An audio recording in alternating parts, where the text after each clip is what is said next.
Good morning. I am going to kind of start with the direction my channel is really going to go. I've worked very hard over the past almost 10 years, re-educating myself in all kinds of ways. And the goal being a medical astrologer. Now you might ask why a medical astrologer? There's a lot of astrologers out there. Most are more, as we know them, to be horoscopic. And if you go to India, then it gets more serious and it turns into really a serious medical astrologer. Why, for me, a medical astrologer? Well, I have Venus conjunct Pluto in my Virgo 8th house, which is definitely suggesting that something has been going on here chronically, which of course I do thermal resonance now. I do not do x-rays, CAT scans, any of that anymore because my body is a little too radioactive. And one of the things that Pluto suggests is radioactiveness. Now, I'm not going to go into how I got overdone on radiation, but I did. And I want to talk about coming out and telling people you have cancer. Now, yesterday we learned that Kate Williams, Princess Kate, has cancer and is receiving chemotherapy. Now, I want to say that for that situation, I'm very sad. I will not be doing any readings on her condition. I have not done them for myself, nor will I do them for the public, because I believe privacy matters. I believe they have a right to privacy, just like you do. And I will not be embarrassing myself trying to figure out what it actually is. It doesn't really matter. But what I'm here to talk about is my cancer, really, and some other people that I know of, and the variety of ways you can go about addressing it. Now, most people legitimately think the only real treatment available to a cancer patient is chemotherapy and radiation, and whatever the medical doctor tells you. There's quite a bit of social pressure to follow that standard route. Now, I haven't done that, and there's very good reason why. I was in my 20s, late 20s, and had a spot of cancer and a surgery. And really all of it was rather minor in terms of cancer and how things can be. But nonetheless, I'd gotten this help. And it almost killed me. And it was a very low-level chemotherapy treatment.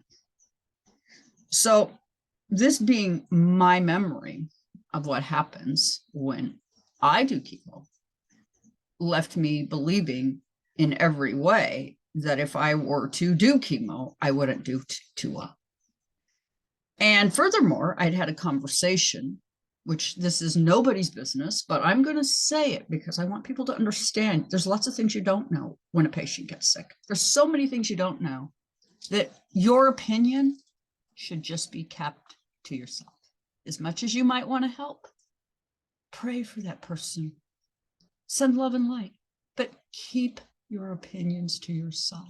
One of the biggest problems we have is people who have opinions, okay?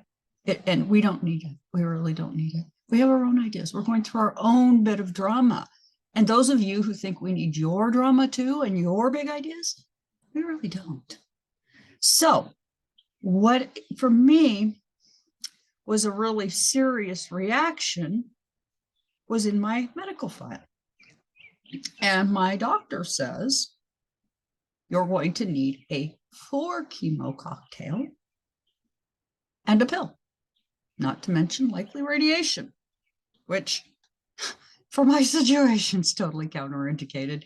And he said, I almost just can't even straight face look at you and say, this is a good idea. I just don't think it is.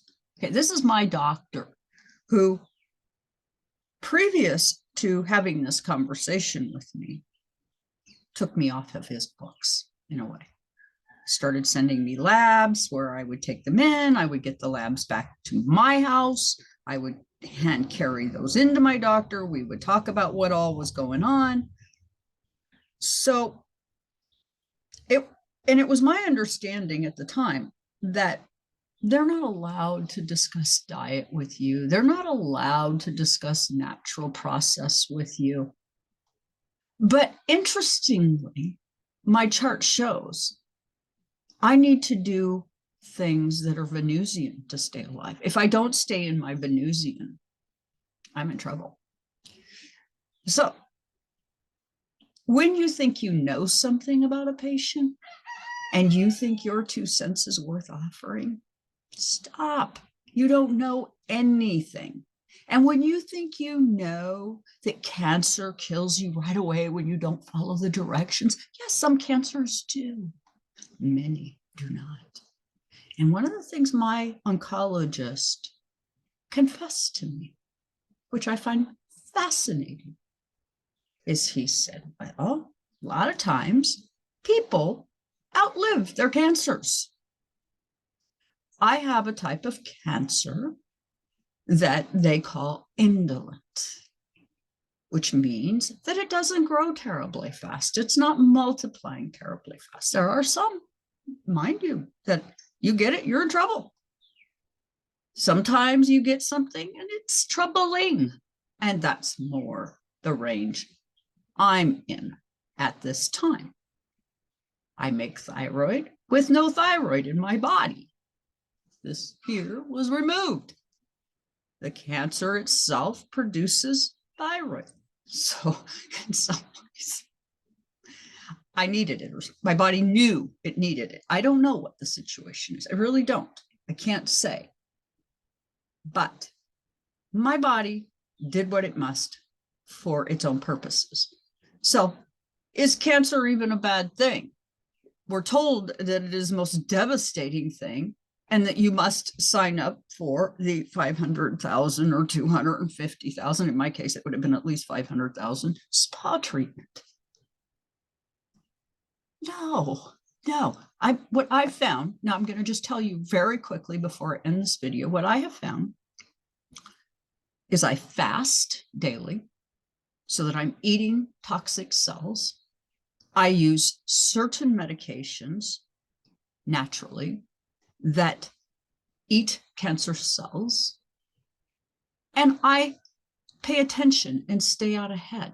If I need to increase how much terpenes I might be using or how much fasting I need to do, it's not a problem to adjust these things.